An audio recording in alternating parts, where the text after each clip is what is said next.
Hi guys, Alicia Shepard here. If you haven't met me, I'm your productivity coach, and I'm really eager to give you a little bit of a deeper dive today into one of the training models that we talked about in this week's productivity coaching sessions. And it's going to come back to what I really want to be the focus for all of our businesses throughout this week, this month, this year, to ensure that you accomplish your goals and that our program takes 25% of the transactions that are closing in this market center. Because I know amongst you guys are some powerful agents, and each of you have the ability to capture the exact goals that you want. I'm here on your team to help you get there, and today I'm going to give you one of my best tools that has helped me be a master of my time to accomplish so much in a very same amount of hours that every other agent has. You can do that too. So the tool I introduced this week is from an author, Stephen Covey, who wrote the book 7 Habits of Highly Effective People. If you just Google important urgent grid, it'll come up. There's images of it. So if you have a hard time visualizing what I'm about to share with you, that's how you can get your hands on it. You could also read the book. If you haven't read it yet and it's not on your reading list, it might be one worth adding, specifically if you struggle with time management and accountability around how you're using your time. God's honest truth, I have been that person, been that agent that's been there, so there's nothing wrong in saying I'm not great at this. There's only something wrong in saying I'm not great at it, I want to be better, but I'm not going to make a choice or action to get there, right? So choose, make a choice, and lean in on the tools that can help you get there. So read the book, check it out when you get the chance if you haven't already. But this grid is what we walked through in this week's productivity groups. And I'm going to recap a little bit of that for you and uncover what we talked about in the classes, but I'm going to go a step deeper with you to really show how pervasive this can get in our lives and how much it can help bring us back to our goal individually and as a market center to do the two, just get 2 more transactions than you did last year so our market center can become #1 in California. I'm ready. Are you? All right. So imagine, if you will, a square with a cross in the middle of it that creates 4 cubes. If you need to take a second and draw it out, please do. It's okay, I'm still here, not going anywhere.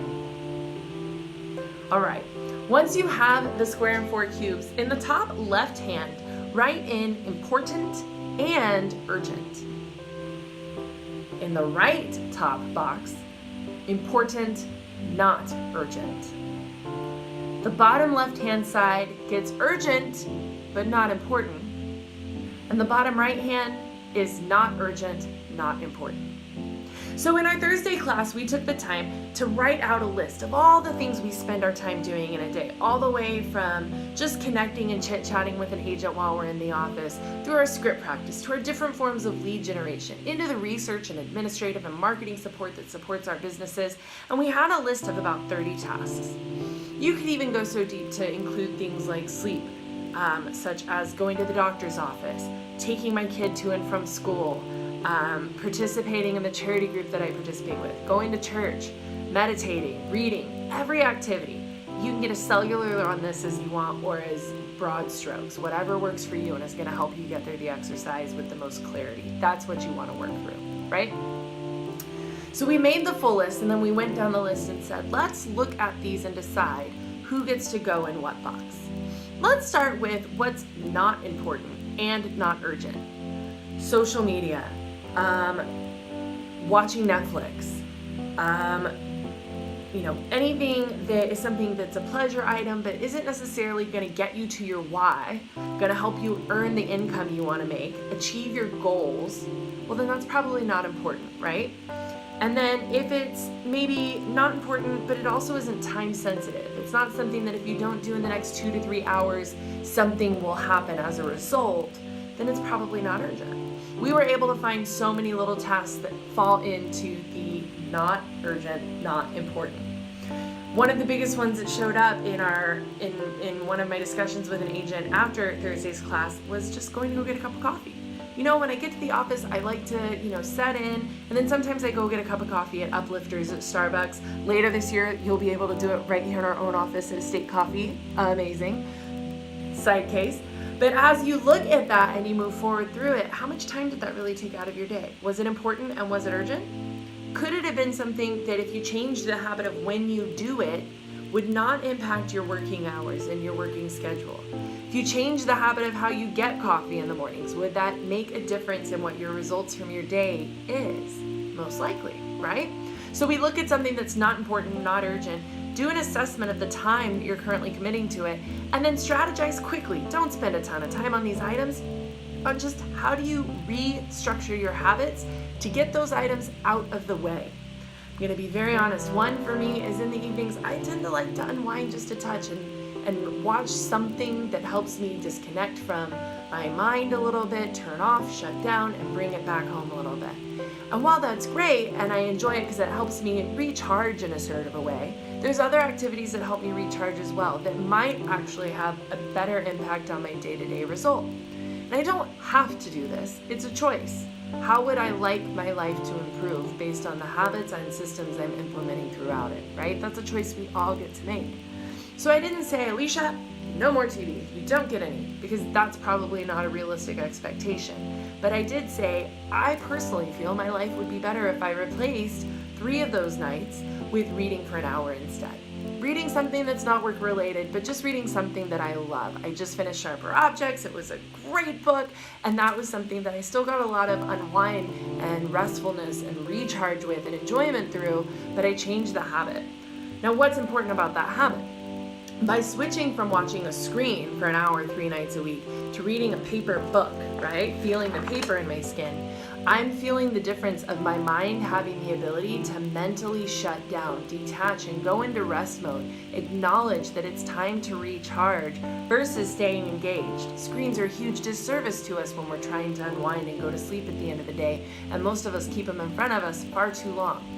My goal next month is to start doing that 5 nights a week so that I end up having that change. But it's not about making a habit that changes immediately for our non-urgent and non-important things, right? It's identifying how we can engineer them to just help us move our habits forward.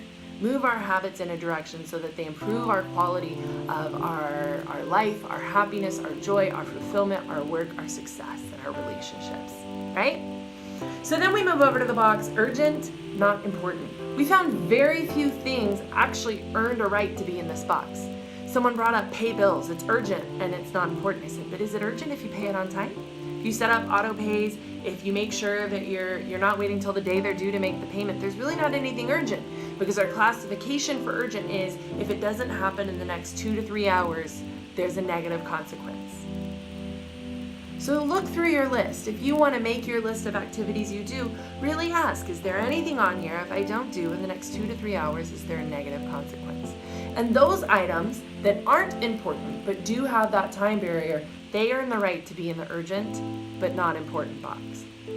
Then move up into the top right-hand corner. That's going to be important but not urgent. So it's something that needs to happen. It's going to move you closer to your goals. It's something that you're accountable for. It's something that is an important piece to accomplish to be able to move forward. And yet it's not something that if it doesn't happen in the next 2 to 3 hours, that will have a negative consequence. We found a lot of activities got to make their way here. That might be practicing a script for your open houses. That might be designing the flyer for when you door knock. That might be making sure that you have the tools or resources you need for your lead generation. That's all prep. And as long as we stay on the offensive side of our business versus the defensive side, and we get into the proactive versus reactive habits, most of that important but not urgent things can be time blocked in a certain portion of our day where they're most appropriate. We'll talk about that in just a second. Now in the top left-hand side, where it is both important and urgent, if it doesn't happen in the next 2 to 3 hours, there is going to be a consequence or a negative impact, right? We found that the only things for a real estate agent that go there are exactly what Gary Keller tells us in any of the curriculum we follow, both Ignite as well as the Millionaire Real Estate Agent, the Red Book as we lovingly call it. It was our lead generation activities. Because to earn the right for a task to fall into the important and urgent box, it needed to be something that was going to monetarily move us forward, get us to our one thing, help us live or fulfill our why. And in many cases, that meant if we didn't earn money, we couldn't do any of those things. So lead generation is what got to go there more than anything else. Now, things that were important and urgent were the house is burning down. But how many times does the house literally burn down, right? We shouldn't engineer our businesses planning for the house that we're listing or working with to burn down, because that's an outlier. And in real estate, fortunately, there's no real fires that if we don't complete our lead generation first in the day, that our businesses will have a negative response from. In fact, the opposite is true. Imagine your business moving forward to a place your habits have gotten steady enough, your systems are locked in enough, and your lead generation habits have been strong enough so that when you get to a point in your business, you have 3, 4, and 5 listings and escrows all on your desk at the same time. That is going to feel great, right? And yet with that comes clients that have needs and expectations and marketing and tasks to do, and there will be many important things. Someone's going to call you, they'll text you, they'll email you. But if you're on your lead generation block, are those important? Yes, they are important. Are they urgent?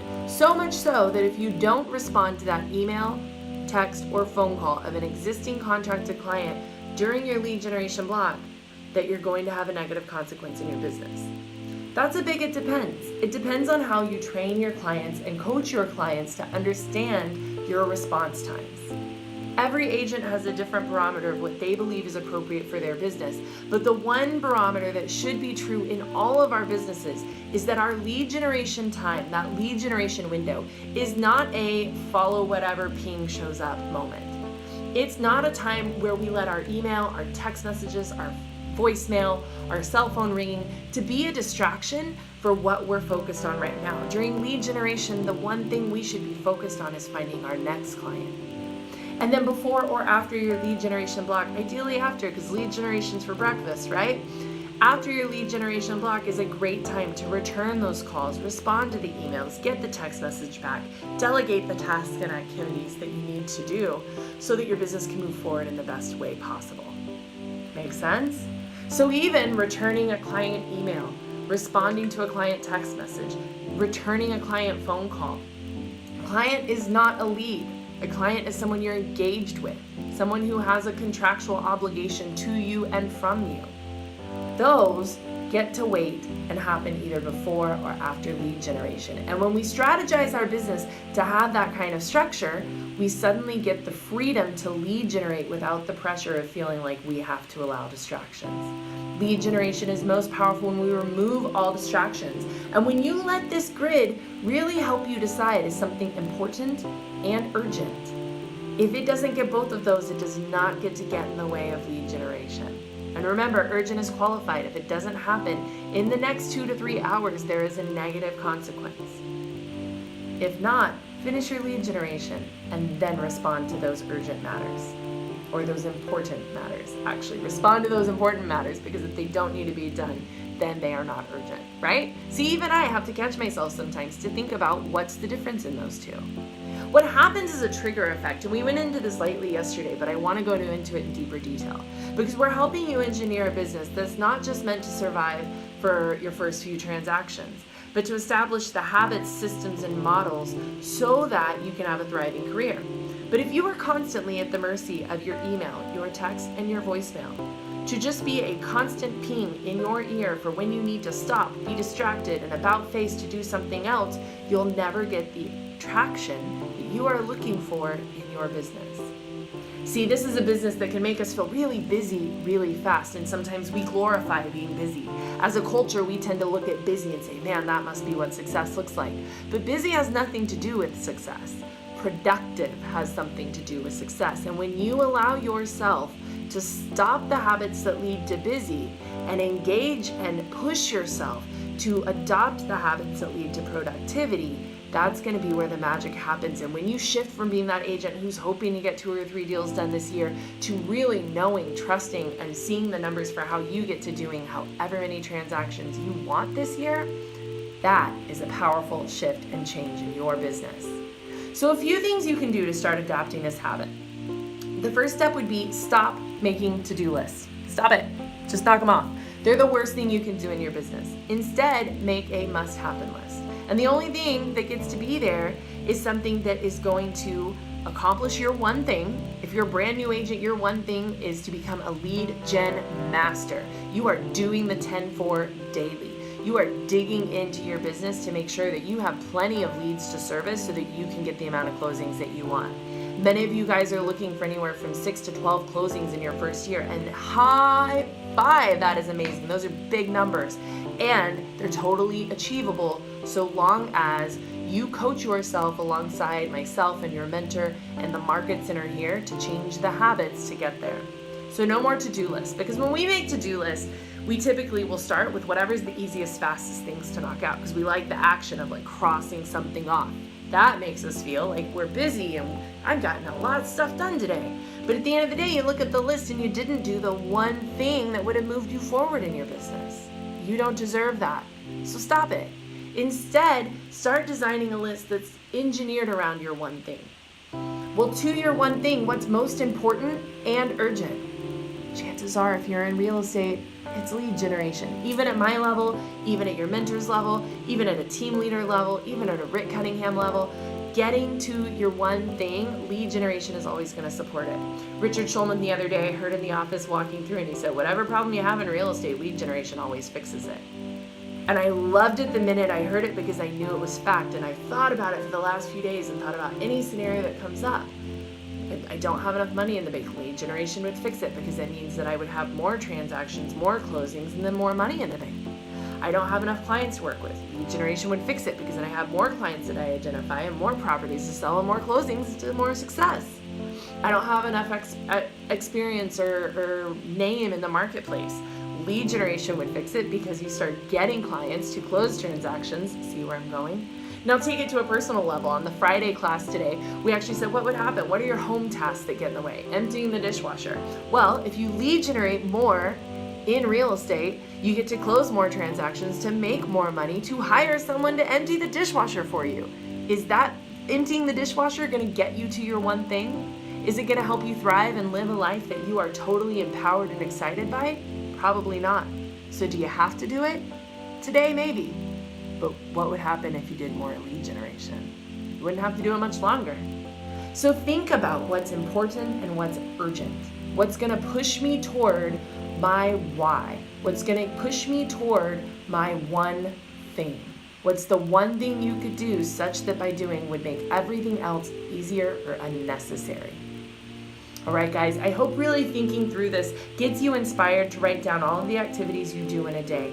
Divide them up amongst these boxes and be very protective about who earns the right and what earns the right to be in that important and urgent box. If it's not something that will lead you closer to a paycheck, genuinely closer to a paycheck, and does not accomplish your one thing, it doesn't get to be there. Most items are going to fall in the other three boxes, and that's what it should look like. If you feel a lot of things going into important and urgent, you probably need to put a more critical eye on it, and that's okay. That means just developing the habit to identify important and urgent a little bit differently, right? So go through that exercise and see what's important and urgent. Instead of waiting until Monday to sit down and decide what you're doing for the week, take some time today. Time block what you're going to do this coming week or through this weekend to ensure that the important and urgent tasks happen first. The lead generation is coming for breakfast. That you are instilling a habit in your business so that you too can do 2 more deals this year than you did last year. And if you're a brand new agent, get to work on getting to those goals, right? All right, you guys, have an awesome weekend, a productive rest of your Friday. Make sure you're setting yourself and your business up for a really successful week next week, and that starts with thinking ahead of time. Don't show up Monday asking what to do for the week. Figure it out before you walk in the door, and you will have a powerful, productive week. Have an awesome time, you guys. Be well.